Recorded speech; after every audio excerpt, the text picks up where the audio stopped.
So hey there, this is me Viraj and welcome back to coder sir. आज के इस video में हम पढ़ने वाले हैं एरिस के बारे में। तो जिन्होंने अभी तक चैनल को सब्सक्राइब नहीं किया है प्लीज जाके सब्सक्राइब कर दो। And also one more thing, जिन्होंने लूप्स वाली वीडियो नहीं देखी है वो जाके प्लीज देख लेना। उसका कॉन्सेप्ट बहुत इंपॉर्टेंट है, अगर आपको नहीं आता तो आप जाके देख सकते हो। प्लेलिस्ट की लिंक डिस्क्रिप्शन में। So let's begin.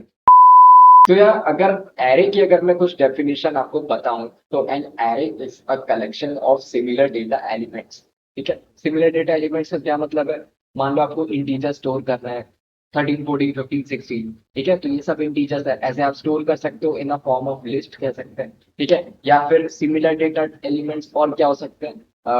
हमारे कैरेक्टर्स हो सकते हैं ए बी सी डी। ठीक है, आप ऐसे स्टोर नहीं कर सकते एरे में कि मैंने स्टोर कर दिया ए फिर 16 फिर 17 फिर 13.9, ऐसा नहीं। सिमिलर डेटा टाइप के एलिमेंट स्टोर होते हैं हमारे एरे में, एक चीज आपको ध्यान रखनी है। बाकी आप कोई भी डेटा एलिमेंट्स डाल सकते हो, आप कैरेक्टर डाल सकते हो, आप इंटीजर डाल सकते हो। बस अगर आपने इंटीजर डाला है तो सारे इंटीजर होने चाहिए। ओके, सो आप कह सकते हैं array is a collection of similar data types. And इसमें मेमोरी एलोकेशन कंटिन्यूअस होता है। तो कंटिन्यूअस मेमोरी एलोकेशन का मतलब होता है बाजू में। अगर मैं अपनी बात करूं कि मेरी एक कॉलोनी है, ठीक है, और जो मेरा नेबर है जस्ट बिल्कुल बाजू में जिसका घर चिपका हुआ है वो मेरा हो गया कंटिन्यूअस नेबर। ठीक है, तो ऐसे ही कंटिन्यूअस मेमोरी लोकेशन होता है कि बिल्कुल बाजू वाली मेमोरी एलोकेट होती है नेक्स्ट एलिमेंट को। ओके, सो ये आपको डेफिनेशन क्लियर होगी। एंड अब मैं आपको एक एग्जांपल से समझाता हूँ। तो एरे के लिए बेसिकली मान लो ये हमारा ब्लॉक है, ठीक है। तो इसमें बेसिकली सारे मेमोरी डिफरेंट मेमोरी को रिप्रेजेंट कर रहे हैं, ठीक है। कंटिन्यूअस मेमोरी को रिप्रेजेंट कर रहे हैं। ये पहली मेमोरी एलोकेशन होगी, इसके बाद दूसरी वाली, इसके बाद तीसरी वाली, इसके बाद ऐसे ही चलता रहेगा। ठीक है, फॉर एन एग्जाम्पल यहाँ पे मैंने 6 ले लिया, ऐसे ही मन से ब्लॉक लेंगे। ओके, ये होगा कि जो भी मेमोरी इसकी होगी, इसके बाद वाले की मेमोरी बिल्कुल एग्जैक्टली चिपकी हुई होगी, मतलब नेक्स्ट वाली मेमोरी इसको मिलेगी। तो फॉर एन एग्जाम्पल मैंने यहाँ पे कुछ नंबर स्टोर किए, आप चाहें तो डेसिमल स्टोर कर सकते हैं या फिर कैरेक्टर स्टोर कर सकते हैं। बस एक चीज आपको ध्यान रखना है कि अगर आपने डेसिमल स्टोर करने का सोचा है फिर उसके बाद कोई और डेटा टाइप आप नहीं डाल सकते। जैसे यहाँ पे मैंने सिर्फ इंटीजर स्टोर किया, राइट। तो यहाँ पे मैंने ऐसे रैंडमली कुछ इंटीजर्स डाल दिए, 12 13 14 15 16 एंड 17, राइट। तो इसमें अब एक चीज ध्यान देने वाली ये है कि हमारा एरे का साइज हो चुका है 6। ओके, बिकॉज 6 एलिमेंट है। एंड इसके बाद अगर मैं इंडेक्सिंग बताऊं, इंडेक्सिंग ये होता है जो पहले एलिमेंट को पॉइंट करता है वो जीरो इंडेक्स हो गया। ऐसे ही जो दूसरा एलिमेंट को पॉइंट करता है वो फर्स्ट इंडेक्स हो गया, एंड सो ऑन। तो यहाँ पे नंबरिंग कहाँ से चालू होती है? हम इंडेक्स को यूजुअली डिनोट करते हैं आई से। ठीक है, तो कंफ्यूज मत होना, ये नॉर्मल आई ही है जो हमारा वेरिएबल हम डिक्लेयर करते हैं, वैसे ही आई रह गए। बस आप आई को यूज करते हैं। तो यहाँ पे आप आई की जगह कुछ और भी यूज कर सकते हो, कोई भी प्रॉब्लम नहीं है। बट यहाँ पे इंडेक्सिंग चालू हुई जीरो से, फिर फर्स्ट, फिर सेकंड, फिर थर्ड, ऐसे ही फोर्थ फिफ्थ। ठीक है, तो यहाँ पे आप देख सकते हो कि जीरो से स्टार्ट हुआ है तो इसका टोटल आप करेंगे तो 6 ही होगा ऑब्वियसली। बट यहाँ पे आप लास्ट एलिमेंट को हमेशा n-1 मानते हो। ठीक है, n-1 तक ही चलता है।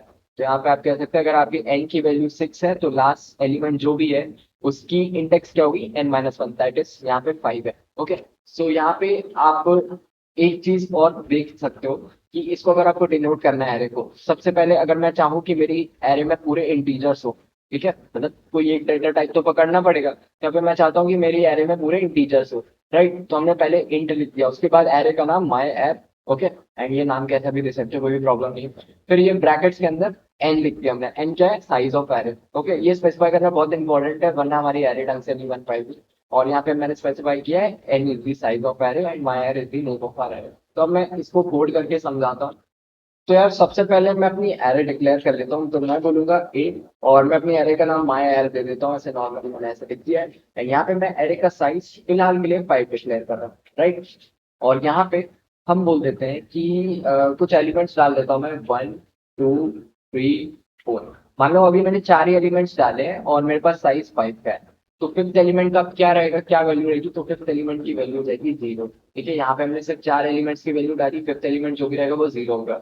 और उसके बाद के एलिमेंट अगर मैं कुछ एक्सेस करना चाहूँ तो वो अभी मैं आपको बताता हूँ हिस्ट्री क्या होगा। तो मान लो अगर मैं इसे प्रिंट करना चाहूँ, मैं चाहता हूँ कि मुझे ये वाला एलिमेंट मिल जाए, तो मैं क्या करूंगा? मैं इसका जीरो इंडेक्स प्रिंट करूंगा, राइट। यहाँ पे मैं लिखूंगा प्रिंट एंड यहाँ पे परसेंट डी, बिकॉज ये इंटीजर है। एंड यहाँ पे आप सिंपली लिख सकते हो माई एर विथ इंडेक्स 0। तो अब आप गेस कर चुके हैं इससे हमें क्या मिलने वाला है। ओके, ये एरर क्यों आ रहा है? ओके, तो यहाँ पे मैं इसको रन करूंगा एंड यहाँ पे आप देख सकते हो हमें 1 मिल रहा है। 1 क्यों मिल रहा है? क्योंकि 1 है हमारे zero index of this array में। ठीक है, ऐसे ही मैं इसको कॉपी करता हूँ और यहाँ पे काम करते हैं, स्पेस दे देते हैं, ज़्यादा बेटर रहेगा।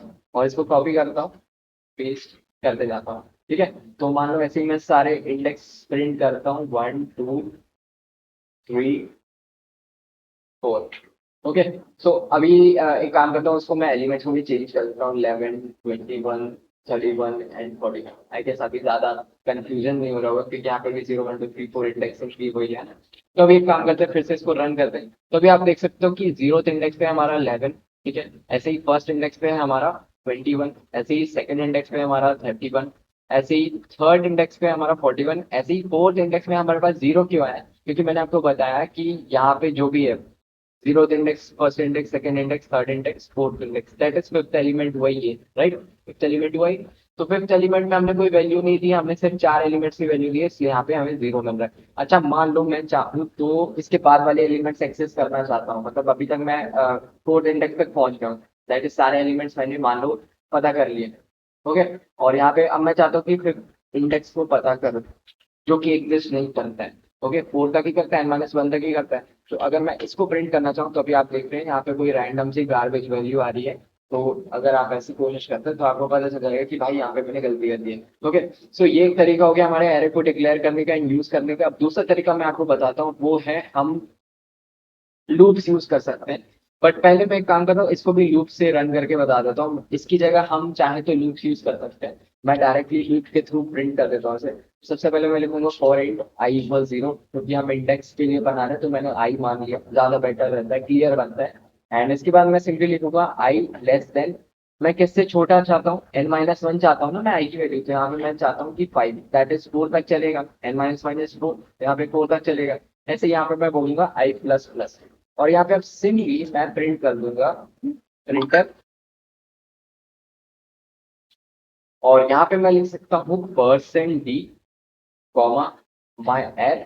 एंड यहाँ पे सिंपली आप आई लिख देंगे। तो अब इससे क्या होने वाला है, हमारे सारे इंडेक्स प्रिंट हो जाएंगे, यहाँ पे आई की वैल्यू अपडेट होती जाएगी और वो प्रिंट होते जाएगा। ठीक है, तो यहाँ पे मैं स्पेस दिया और अब इसको सेव एंड रन करता हूँ मैं, तो अब आप देख सकते हो ये बिल्कुल सही चल रहा है। और अगर मैं यहाँ पे लेस देन इक्वल टू लिखता तो 5 तक चलता, जिससे क्या होता, लास्ट में एक गार्बेज वैल्यू हमें मिल जाती।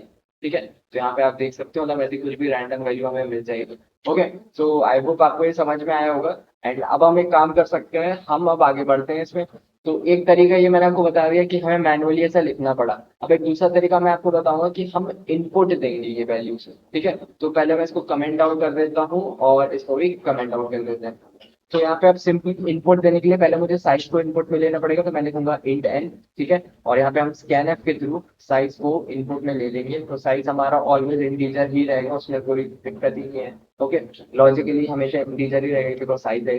एंड यहाँ पे मैं सिंपली बोलूंगा एंड एंड, तो हमने साइज ले लिया इनपुट में। अब इसके बाद क्या, इसके बाद मैं अपनी एरे को डिक्लेयर कर दूंगा, तो यहाँ पे मैं लिखता हूँ एरे का नाम मायर, मैंने ऐसे लिख दिया। एंड यहाँ पे मैं उसका साइज डिक्लेयर कर दूंगा। ठीक है, तो मान लो मैंने एन की वैल्यू 5 डाली, तो इसका टोटल साइज हो जाएगा 5। ओके, अब डिक्लेरेशन हो गया, बट अभी तक मैंने वैल्यू नहीं डाली अपने एरे में, तो अभी इसकी सारी वैल्यू जीरो होगी। अगर आप एक्सेस करना चाहें तो सारी वैल्यू जीरो होगी। ओके, सो अब एक काम करता हूँ, मैं इसे इसमें वैल्यूज डालता हूँ, वो डालूंगा मैं फॉर लूप के थ्रू। ठीक है, तो यहाँ पे आपको सिंपली लिखना है for int I equal 0, I less than and I plus plus. Okay, तो इतना आपको क्लियर होगा। इसके बाद मैं लिखता हूँ प्रिंट, एंड यहाँ पे हम सिंपली लिख सकते हैं %d, कॉमा, माई एप। ओके, सॉरी, मुझे प्रिंट एफ नहीं लिखना था, पहले मुझे स्कैन एफ लिखना था। ओके, स्कैन एफ लिख दिया। एंड इसके बाद मैं सिंपली हर एक इंडेक्स पे वैल्यू इनपुट में देने वाला हूँ। ओके, सो अब इसको एक बार यूज करके देख लेते हैं। मैं सेव करता हूँ, पहले तो हम इसे रन करते हैं और मैं पहले साइज दे देता हूँ, मान लो 5 डाल दिया। ठीक है, और एरे का अब मैं वैल्यूज डालता हूँ, 11 12 30 40। ये मैंने 5 वैल्यूज डाल दी और ये ले लेगा। अभी कुछ हुआ क्यों नहीं, क्योंकि अब हमने इसको प्रिंट नहीं करवाया। तो प्रिंट करवाने का एक तरीका मैंने आपको बताया कि ये मैनुअली ऐसा लिखते जाओ तो होता जाएगा, नहीं तो दूसरा तरीका हम लूप लगा देते हैं, तो इसको लूप को यहाँ लगा लेते हैं। ठीक है, ये ज्यादा कन्वीनियंट लगता है मुझे, बट कभी कोई सिंगल वैल्यू प्रिंट करनी हो तो आप डेफिनेटली ये यूज कर सकते हो। ओके, एंड यहाँ पे अगर मैं इसको हटाता हूँ, एंड यहाँ पे सिंपली हम लिख देते हैं, ये जो चल रहा है ना, इसको हम एन तक चलाते हैं, लेस देन एन तक चले गए। तो बेसिकली ये चलेगा आई 0 से लेके 4 तक, अगर आई की वैल्यू 5 है, राइट। तो इसको एक बार सेव करते हैं। एंड एक बार मैं फिर से वैल्यू डाल देता हूँ। पहले साइज हमारा हो गया 5 एंड उसके बाद मैं वैल्यू डाल देता हूँ 11 12 13 14 एंड 15। तो अब इसको रन करूंगा तो अभी आप देख सकते हैं बिल्कुल सही से हमें हमारी वैल्यूज नीचे मिल चुकी है। राइट, तो ऐसे आप किसी और का भी एरे बना सकते हो, आप कैरेक्टर्स का बना सकते हो, डेसिमल का भी बना सकते हो, वो आपके ऊपर है। बस आपको एक चीज ध्यान रखना है कि हमेशा डेटा टाइप हर एक एलिमेंट का सेम होने वाला है। ओके, मान लो यहाँ पे मैं ये जो वैल्यूज दे रहा हूँ, मान लो बीच में मैं कोई कैरेक्टर दे देता तो फिर एरर आ जाता। तो ऐसे हमारा एरे काम करता है, सारी सेम वैल्यूज हमें डालनी होती। तो अब हम एक काम करते हैं, एक सिंपल सा क्वेश्चन सॉल्व करके बताता हूँ। तो यार क्वेश्चन ये है कि हमें एक प्रोग्राम बनाना है जिसमें मान लो मैंने वैल्यू डाली एरे में 11 12 13 14 15, मान लो ये वैल्यूज डाली।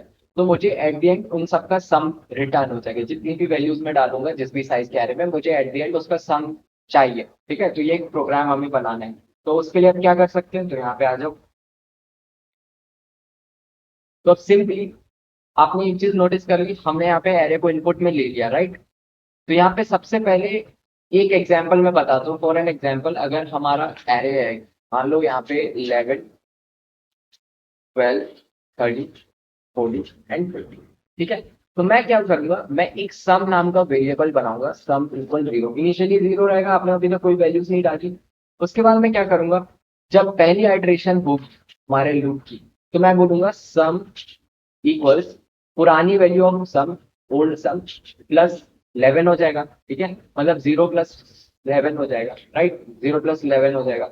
इसके बाद में क्या करने वाला, ऐसे ही मैं फिर से नेक्स्ट आइट्रेशन में मैं बोलूंगा सम इक्वल्स 11 प्लस 12, क्योंकि अब सम की वैल्यू 11 हो चुकी है, तो फिर अब मैं यहाँ पे पुरानी वैल्यू ऑफ सम प्लस 12 कर रहा हूँ। ठीक है, ऐसे ही अब मैं क्या बोलूंगा, 11 प्लस 12 हमारा हो जाएगा 23, राइट। तो यहाँ पे सम equals old value that is 23 plus 13। तो ऐसे मैं 15 तक करता जाऊंगा। ओके, सो ऐसे मैं 15 तक करता जाऊंगा। एंड इसके लिए अब मुझे सिंपली यहाँ पे सम वेरिएबल मुझे डिक्लेयर करना पड़ेगा। यहाँ पे मैं लिखता हूँ एक सम। अब सम लिखो, कोई और नाम लिखो, कोई भी दिक्कत नहीं है। यहाँ पे इनिशियलाइज मैं कर देता हूँ 0 से, राइट। तो या तो एक तरीका है, आप एक एडिशनल एक लूप लगा लो। एडिशनल वाला तरीका बता देता हूँ मैं, कि पहले यहाँ पे इसी को मैं कॉपी कर दूंगा, कॉपी एंड पेस्ट कर देंगे। तो यहाँ तक आपको क्लियर होगा कि हमने वैल्यू इनपुट में ले लिया, यहाँ तक हमने वैल्यूज इनपुट में ले लिया। अब मैं क्या बोलूंगा कि हर एक आइट्रेशन में सम की वैल्यू अपडेट होते जाए। तो यहाँ पे हम लिख सकते हैं sum equals sum plus add of, sorry my err लिखना पड़ेगा, माई एर ऑफ इंडेक्स आई।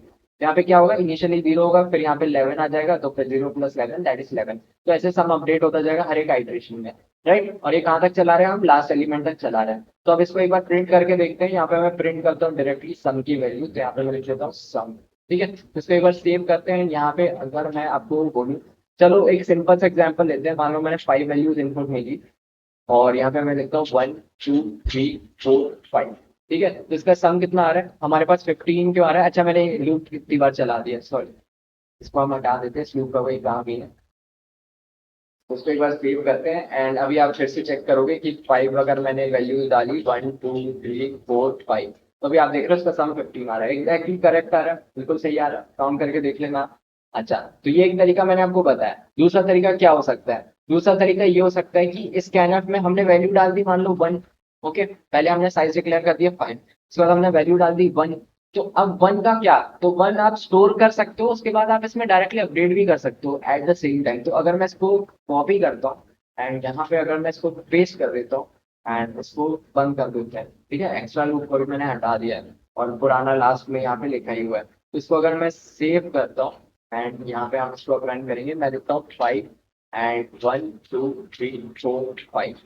तो अभी आप देख सकते हो हमें फिर से 15 मिल रहा है। यहाँ पे ऐसा क्यों हो रहा है, यहाँ पे इनिशियली अगर मैंने 1 डाला तो यहाँ पे सम की वैल्यू होगी 0 प्लस 1। ऐसे इसके बाद मैंने 2 डाला तो सम की वैल्यू हो गई 1 प्लस 2। तो ऐसे अपडेट होते जा रही है और एट द एंड हमने इसे प्रिंट कर दिया। तो ये काफी बढ़िया तरीका मैंने आपको बताया, इससे आपका टाइम बहुत बच गया, क्योंकि फॉर लूप जितने कम लगाओ उतना बेटर होता है। कोई सा भी लूप आप लगाओ, जितने कम लगाओ उतना बेटर होता है। तो ये आप टाइम बचाने के ये बहुत सारे तरीके होते हैं, आप धीरे धीरे मुझसे सीख जाओगे। एंड आई होप आपको ये एरे समझ में आया। और क्वेश्चन में आपको ट्राई करना है तो आप ट्राई कर सकते हो, आप नेट पे सर्च करोगे तो आपको मिल जाएगा। तो यार ये था हमारा 1D एरे। अब इसके बाद मैं लाने वाला हूँ 2D एरे, 3D एरे, इस सब पे भी वीडियो आने वाली है। पर इस वीडियो के लिए तो बस इतना ही था। तो मैं मिलता हूँ आपसे नेक्स्ट पार्ट में, तब तक के लिए बाय बाय।